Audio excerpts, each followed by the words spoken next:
કેવું લાગી રહ્યું?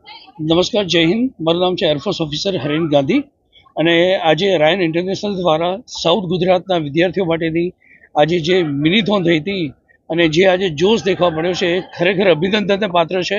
દરેક વિદ્યાર્થીઓ આટલી કકડતી ઠંડીમાં જ્યારે હજુ કેટલાય લોકો અત્યારે પથારીમાં સૂતા હશે ત્યારે છેલ્લા 2-2.5 કલાકથી હું દેખું છું કે છોકરાઓ તૈયાર થઈ અને દોડવા માટે થનગને છે અને એમની રેસ પણ ચાલુ થઈ ગઈ છે.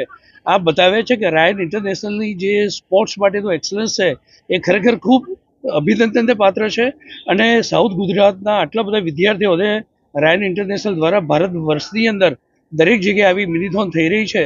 એનાથી બાળકોની અંદર જે ફિઝિકલ ફિટનેસ માટેનું એક કલ્ચર સ્થાપિત થાય છે એ ખૂબ જ મોટી વાત છે. આજકાલના ટીવીના અને મોબાઈલના જમાનામાં બાળકો રસ્તા પર ઉતરી અને મેરેથોન જેવી મિનિથોન દોડતા હોય એ જ બતાવે છે કે સ્કૂલનું શિક્ષણ એ હોલિસ્ટિક ડેવલપમેન્ટ માટે પ્લાન કરે છે.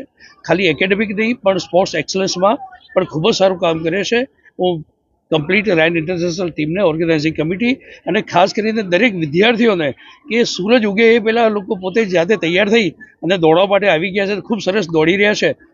તમામ લોકોને ખૂબ ખૂબ અભિનંદન આપું છું. અને ભારત વર્ષને જો ખરેખર સ્વસ્થ બનાવવું હશે તો આપણે બાળકોને સ્વસ્થ બનાવવા પડશે. Once again congratulations Ryan international.